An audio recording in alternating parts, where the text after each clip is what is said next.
Have you ever felt overwhelmed by your environment, your circumstances, the chaos around you? What if I told you there's a power within, a quiet certainty that wherever you are, or you can be in control of yourself? What if I told you that? The world doesn't always offer comfort. We know that. I mean, we find ourselves in places we never expected, sometimes surrounded by noise, sometimes facing silence so thick it presses against our skins.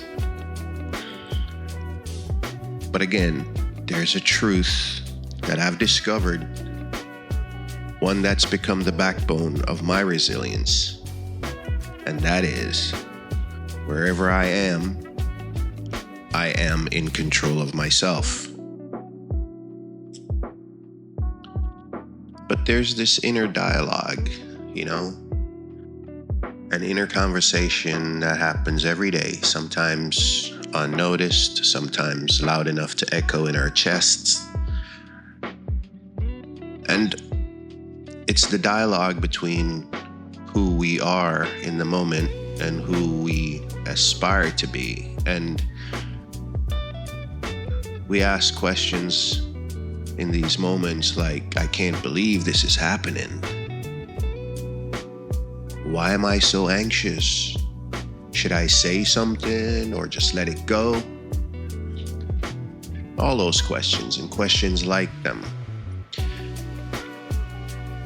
But here is our deep dive. Beneath all of those fleeting questions lies another one. More powerful thought, a constant per se, and that is that wherever I am in control of myself. And control matters because every day brings uncertainty. We face new situations, encounter unexpected obstacles, and deal with personalities that test our patience, right? There are a lot of Karens out there. But true control isn't about forcing the world to fit our will, though, right? It's about controlling our responses. Wouldn't you agree? Let me share a story with you of how to get after this self-mastery. I remember the first time I had to brief a senior officer while I was in the Army what my plan was. And I'll tell you, although we were all brothers and sisters in arms, it felt like a room full of strangers. The energy was tense. I felt my heart rate increase to the point of almost hearing it through my chest. My palms were sweating. Honestly, internally, I was a wreck. But here's the thing. I remembered I can control how I breathe, how I hold myself, and how I interpret the moment. And in doing that, I just chose to be calm. And here's how I did it. I slowed my breathing, drawing each breath in a 4 count and then letting them out in a 6 count. And I'll tell you, I released so much tension from my shoulders just doing that. And then I also reminded myself that discomfort is temporary. I mean, this briefing wasn't going to last forever. Even if I jacked it up, it would end sooner or later. And not just that, the way I handle it defines me, right? But the room felt overwhelming, I'll be honest. And then after doing that, it felt less overwhelming, and the conversation started to flow, and my presence felt grounded, and I was in control. So let me give you some tools for your toolkit in talking about that. And I know us guys, we get queasy and we think stuff like breathing techniques and the mindfulness is too warm and fuzzy and all that good jazz. But breathing techniques, these slow, mindful breaths, they anchor you in the present, okay? They calm you in the present. And that's important because that's when you need the most, is in the present. And then the second thing for your toolkit, I think, is positive self-talk, right? Replacing panicky thoughts with affirmations like, I can handle this, I can do this. And body language, that's number 3, body language. Because even though you're a wreck internally, you need to square up, all right? Holding yourself with confidence changes how you feel inside, right? It does.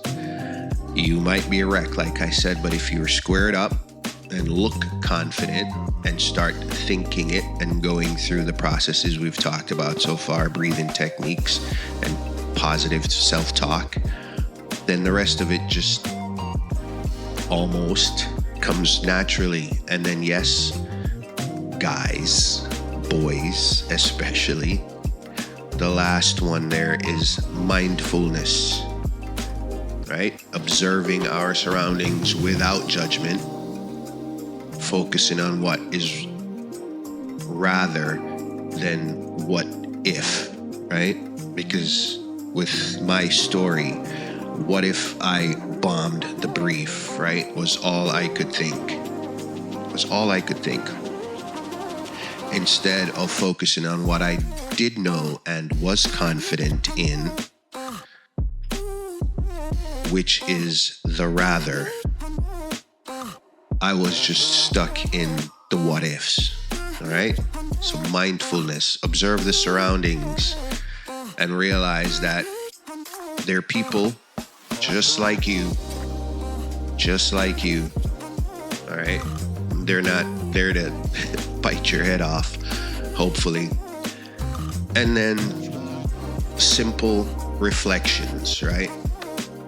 Just ask yourself some questions like, what can I learn from this moment? Instead of the detrimental why me question.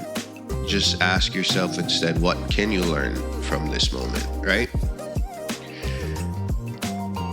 Because look, the power of this inner thought, it's not an individual thing, it's universal, right? You can be anywhere, lost in a foreign city, standing at a crossroads in your career, sitting in a room that feels too small for your dreams. The outer world changes, it does. But the inner world remains ours to shape, right? Because that's all we're in control of. That's all we're in control of.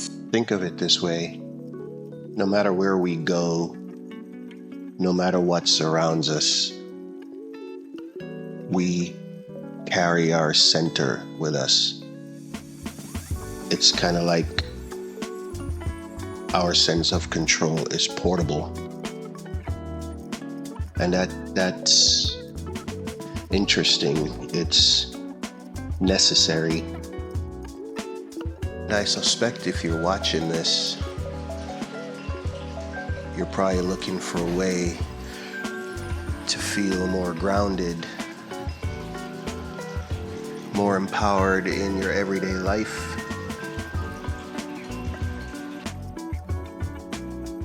But I want you to know that this isn't magic.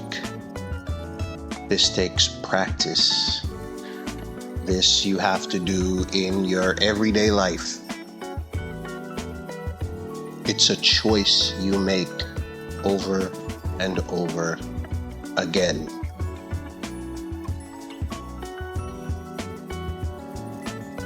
Until it becomes second nature. But let me also give you some examples for every day when anxiety strikes, when we feel powerless and adrift. I'll give you some examples that's worked for me and for the everyday, I think. And here's one that probably happens a lot, really sadly, not just in the classroom, but just in general. And that is, let's say you flub an answer, right? And everybody just burst out in laughter. Instead of shrinking away, just smile and embrace the fact that we are imperfect. Okay, because the same people who are laughing, we know that they've flubbed answers before too, right? But when the spotlight is on us, of course, it feels a little different. So instead of shrinking away from that spotlight, that momentary spotlight, just smile, embrace the imperfections, and keep going. And then let's say, okay, you didn't embrace your imperfection and you got in an argument, emotions flare, words are flying. Again, pause, listen. Let me say that one again. Listen, so that you can respond thoughtfully, and in so transforming conflict into understanding. Again, the boys, us men, think these are all warm and fuzzy and cuddly, but it's true, right? I often say hearing is involuntary, but listening is an art. And I also did an episode on that one too. And it's true. It's true, right? We can transform conflict into understanding by simply just listening well and responding more thoughtfully. And this one is tough because so many of us go through this one. Facing disappointment, right? Life gets a vote, plans fall through. Give yourself some slack. Incidentally, I also did another episode on that one. Give yourself some slack. You're allowed to grieve, right? But don't stay there. Look through the grief for new opportunities. And don't be defined by those setbacks, right? Just stuff happens, all right? Stuff happens. But I think with those examples in our everyday toolkit, we can get past, like I said, when anxiety strikes and we feel adrift and powerless. And self-control is a muscle, right? Often we deal with self-control as a switch, but self-control is a muscle, and it is one of the 4 virtues, often labeled temperance, right? But it's one of. But you would ask, and rightfully so, how do I get after that, Warren? How do I get after that? And like everything else in life, it takes practice, right? Things like just building good habits, right? Self-control being that muscle, it allows you to build good habits. The ones you practice daily, like I said, to get after it, such as pausing before we speak, noticing our triggers. And I did an episode on this one in the past, and that is celebrating our small wins, right? Moments when we stayed calm under pressure and succeeded in something, usually something, like I said, small, but in their aggregate, they're all big wins.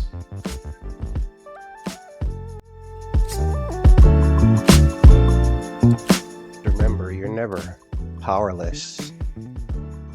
No matter how strong the current seems, you always have the ability to navigate your own ship. All right? And I think I want to leave it there for today. So until our next conversation, you be good out there. Take care of yourselves, and we'll talk again soon. We'll see you.